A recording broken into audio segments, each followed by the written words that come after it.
인체랑 유체 파트를 하다 보니까 좀 지루해질 수도 있을 것 같아서 이제 천문 쪽에서 좀 흥미로운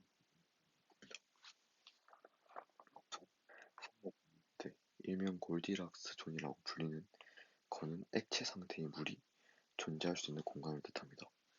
액체 상태는 0도씨에서 100도씨 사이에 있을 때 존재할 수 있게 되는데, 이때 행성의 표면 온도가 적당해야 하며 항성으로부터의 거리가 적당하게 있어야 합니다. 이 물이 존재할 수 있는 공간이 왜 중요하냐? 이제 과학자들이 외계 생명체에 대해서 탐사를 하게 되면서 생명체에 필요한 물질 뭘까를 봤을 때 물이 굉장히 중요했다라는 겁니다. 이 물은 우수한 용매로서 여러 물질을 운반할 수 있고 높은 비율을 가져서 체온을 유지할 수 있게 됩니다. 또 화학 반응을 도와서 인체 내에서 여러 물질 대사에 도움을 주게 됩니다. 여기서 여기 태양이 있고 너무 가까이에 있으면 온도가 너무 높고 너무 멀게 있으면 온도가 너무 낮아서 액체 상태의 물이 있을 수 없게 됩니다. 그래서 액체 상태의 물을 얻을 수 있게 됩니다. 이제 공식이 이렇게 되는데 이걸 좀 이제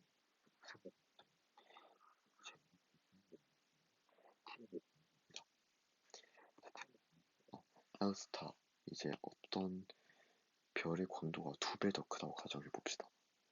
그럼 이제 그 많은 에너지를 내뿜는 건 다는 건데, 그러면 이제 같은 에너지를 받는 이제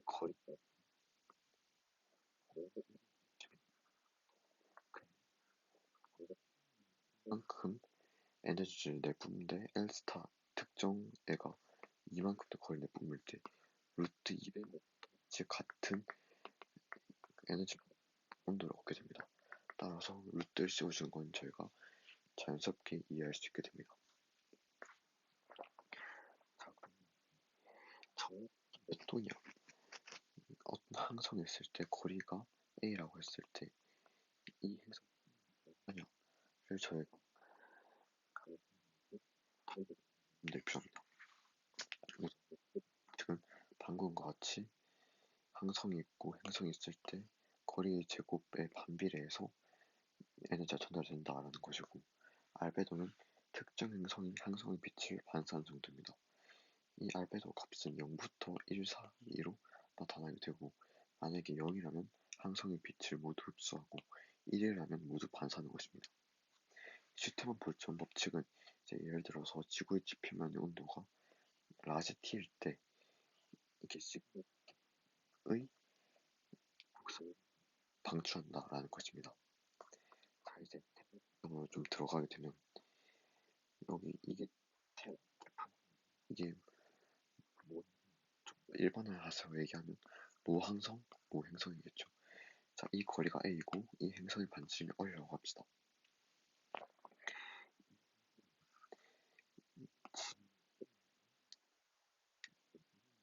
9에 균일하게 에너지를 공급할 것입니다.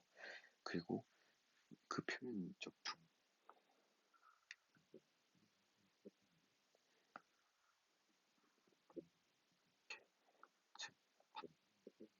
원이 넓어야 됩니다. 따라서 4파이 A 제곱분의 파이 R 제곱 곱하기 항성의 광도의 값을 가지게 되고, 근데 좀 더 이제 알베도를 고려하게 되면 알베도를 A라 했을 때 이렇게 지표면에 도달한 에너지가 나타나게 됩니다. 이제 A가 없으면 그냥 알베도라는 값이고, 이렇게 를 빼주게 되면 좋기 때문에 이제 순흡수량이 되겠죠. 자, 그리고 중학교 때도 봤다시피 복사평형이라는 개념이 있습니다. 이 복사평형이라는 개념, 이제 태양이 얼마만큼 에너지를 주고 이게 대기에도 흡수되고 뭐 지표면에도 흡수되고 지표면이 방출하고 이걸 또 대기 흡수하고 이런 과정을 거치면서, 즉 지표면에서 흡수량과 방출량이 같고 또 대기에서도 이제 에너지 흡수량과 방출량이 같다는 것입니다. 이건 방금 구한 값과 또 이제 방 값인데 이 값을 좀 보자면 이제 요 뒤에 항은 슈트만 볼츠만 법칙에 의해서 온도가 T일 때 방출하는 값이고 이 값이 단위 면적 단위이기 때문에 전체 표면적을 곱해주어 방출된 에너지를 나타나게 됩니다. 그래서 이 식을 정리하게 되면 라지 T는 이렇게 나타나게 되고 이제 T가 0도씨에서 100도씨 사이에 있어야 하기 때문에 이제 컴퓨터를 이용해서 계산했던 이 값이 나왔습니다. 물론 제가 이걸 넣을 때는 이제 도시를 켈빈으로 전환해서 넣었겠습니다. 왜냐하면 이 시그마 단위가 켈빈으로 되어 있기 때문에 이런 계산을 할 때 항상 이제 단위를 조심해서 써야 됩니다. 그래서 이렇게 사이일 때 이론적 물이 발견될 수 있습니다. 이가 존재합니다. 우선 저희는 지구의 생물만 계속 봐왔습니다. 그래서 이제 모든 생명체가 물이 필요할 것이다 라는 성급한 일반화가 있고 또 사실 금속 같은 경우에는 위의 이제 아까 했던 공식에 대입하면 300켈빈 약 29도씨가 나오게 되는데 이 정도면 이제 생명체가 살만한 게 아니냐라고 생각을 할 수도 있는데 사실 두꺼운 대기로 인해 온실 효과가 발생합니다. 이 온실 효과를 고려한 것도 계산이 가능한데 그건 이제 나중에 기회가 되면 자세히 알아보도록 하겠습니다. 자, 그 행성까지의 거리를 알게 되면 그 특정 항성에서 제 생명 진화를 알 수 있는데 이제 그래서 유도된 것이고 이건 뜻합니다. 이제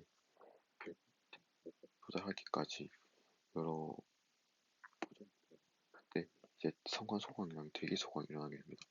성간 소강 같은 경우에는 별이 저희 지구까지 올 때 여러 성간 물질에 의해서 특정 파장의 빛이 흡수되고 그런 걸 뜻하게 됩니다. 이제 좋겠지만 여기 있는 전자가 에너지 받아서 절대 상태가 되고 이렇게 생각하시면 될 것 같습니다. 그래서 어떤 파장대의 빛으로 관측하냐에 따라서 계산 방법이 달라지게 됩니다. 대기 소강 같은 경우에는 이제 저희가 여기 있는데 여기는 대기를 조금만 통과하기 때문에 대기 물질에 의해서 이제 뭐 에너지 흡수나 이런 게 적습니다. 하지만 여기 있는 별을 저희가 관측할 때는 이렇게 대기를 통과하는 구간이 넓기 때문에 대기 소강 영향을 많이 받게 됩니다. 이렇게 이제 에 대해서 대충 알아보게 되었습니다. 이제 이런 걸 좀 더 발전 연구해서 자율탐구 발표 때 써도 좋을 것 같고 또 이렇게 행성 되는데 이 자료를 토대로 자율탐구 준비를 해도 괜찮을 것 같습니다.